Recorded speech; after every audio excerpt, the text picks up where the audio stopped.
Hi all, welcome to Roopa kitchen. ಇವತ್ತು ಸೊಪ್ಪಿನ ಹೆಸರು ಸಾರು ಮಾಡೋದು ಹೇಳ್ಕೊಡ್ತಾ ಇದ್ದೀನಿ. ಬೇಕಾಗಿರೋ ಸಾಮಗ್ರಿಗಳು: ಇಲ್ಲಿ ಕಾಯಿ ತುರ್ಕೊಂಡು ಇಟ್ಕೊಂಡಿದ್ದೀವಿ, ಸ್ವಲ್ಪ ಬೆಳ್ಳುಳ್ಳಿ ಬಿಡಿಸಿಟ್ಕೊಂಡಿರೋದು, ಮೆಣಸಿನಕಾಳು, ಒಂದು ಕಟ್ಟು ದಂಟಿನ ಸೊಪ್ಪು, ನೀವು ಎಣ್ಣೆ ಸೊಪ್ಪು ಬೇಕಾದರೂ ತೊಗೋಬೋದು, ಸ್ವಲ್ಪ ಹುರ್ಗಡ್ಲೆ.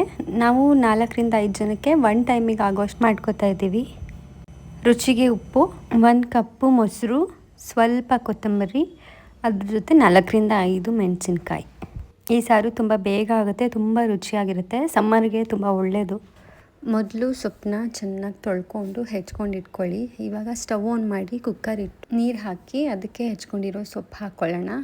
ಅದಕ್ಕೆ ಎತ್ತಿಟ್ಕೊಂಡಿರೋ ಮೆಣಸಿನ್ಕಾಯಿ 4-5 ಮೆಣಸಿನ್ಕಾಯಿ ಹಾಕ್ಕೊಂಡು ಉಪ್ಪು ಹಾಕ್ಕೊಂಡು ಬೇಯೋದಕ್ಕೆ ಇಡಬೇಕು. ನಾವು 1 ವಿಷಲ್ ಆಗಬೇಕು. ಮೆಣಸಿನ್ಕಾಯಿನ ನಾವು ಈ ರೀತಿ ಸೊಪ್ಪಿನ ಜೊತೆನೇ ಬೇಯಿಸ್ಕೊಂಡು ಹಾಕ್ಕೊಳ್ಳೋದ್ರಿಂದ ತುಂಬ ಟೇಸ್ಟ್ ಬರುತ್ತೆ. ಇವಾಗ ಉಪ್ಪು ಹಾಕ್ಕೋತಾ ಇದ್ದೀವಿ, ನೀವು ನೋಡ್ಬೋದು. ಉಪ್ಪು ಹಾಕ್ಕೊಂಡು ಕುಕ್ಕರ್ ಲಿಡ್ ಕ್ಲೋಸ್ ಮಾಡಿ 1 ವಿಷಲ್ ಆಗೋ ತನಕ ಬಿಡಬೇಕು.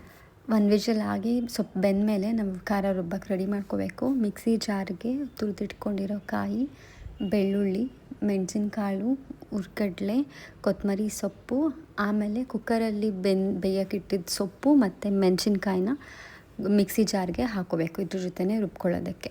ಇವಾಗ ಸೊಪ್ಪು ಬೆಂದಿರೋದನ್ನು ಒಂದು ಸ್ವಲ್ಪ ಸೊಪ್ಪು ತೊಗೊಂಡು ಅದ್ರ ಜೊತೆ ಮೆಣಸಿನ್ಕಾಯಿನೂ ತೊಗೊಂಡು ಮಿಕ್ಸಿ ಜಾರ್ಗೆ ಹಾಕ್ಕೋತಾ ಇದ್ದೀವಿ, ಸೊ ದಟ್ ನಾವು ಎಲ್ಲದನ್ನೂ ಒಟ್ಟಿಗೆ ರುಬ್ಕೋಬೇಕು. ಸೊಪ್ಪು ಬೇಯಿಸಿರೋ ನೀರೇ ಹಾಕ್ಕೊಂಡು ರುಬ್ಕೊಳ್ಳೋಣ, ಜಾಸ್ತಿ ನೀರು ಹಾಕ್ಕೋಬಾರ್ದು. ರುಬ್ಕೊಂಡಿದ್ದಾದಮೇಲೆ ಈ ರುಬ್ಬಿರೋ ಮಿಕ್ಸ್ಚರ್ಗೆ 1 ಕಪ್ ಮೊಸರು ಹಾಕ್ಕೊಂಡು ಅದನ್ನು ಮತ್ತೆ ಮಿಕ್ಸಿಯಲ್ಲಿ ರುಬ್ಕೋಬೇಕು. ಸ್ವಲ್ಪ ರುಬ್ಕೊಂಡಿದ್ದಾದಮೇಲೆ ಈ ರೀತಿ ಕಾಣಿಸುತ್ತೆ. ಇವಾಗ ಒಗ್ಗರಣೆ ಮಾಡ್ಕೊಳ್ಳೋಣ. ಸ್ಟವ್ ಆನ್ ಮಾಡಿ ಒಂದು ಪಾತ್ರೆ ಇಟ್ಟು ಅದಕ್ಕೆ ಎಣ್ಣೆ, ಸಾಸಿವೆ, 1-2 ಒಣಮೆಣಸಿನ್ಕಾಯಿ, ಸ್ವಲ್ಪ ಕರಿಬೇವು ಸೊಪ್ಪು ಹಾಕಿ ಅದಕ್ಕೆ ರುಬ್ಬಿಟ್ಕೊಂಡಿರೋ ಮಿಕ್ಸ್ಚರ್ ಹಾಕಿ ಅದಕ್ಕೆ ಸ್ವಲ್ಪ ನೀರು ಹಾಕ್ಕೋಬೇಕು. ನಮಗೆ ಸಾರು ಎಷ್ಟು ಕನ್ಸಿಸ್ಟೆನ್ಸಿ ಬೇಕು ಅದನ್ನು ನೋಡಿ ಅಷ್ಟು ನೀರು ಹಾಕ್ಕೊಂಡು ರುಚಿಗೆ ಎಷ್ಟು ಉಪ್ಪು ಬೇಕು ಅಷ್ಟು ಹಾಕ್ಕೋಬೇಕು. ಇಷ್ಟಾದಮೇಲೆ ಸ್ಟವ್ ಆಫ್ ಮಾಡಿ ಸಾಂಬಾರು ಇಳಿಸ್ಬಿಡಬೇಕು, ಕುದಿಸ್ಬಾರ್ದು. ಮೊಸರು ಹಾಕಿದ್ರಿಂದ ಕುದಿಸಿದ್ರೆ ಸಾಂಬಾರು ಹಾಳಾಗುತ್ತೆ.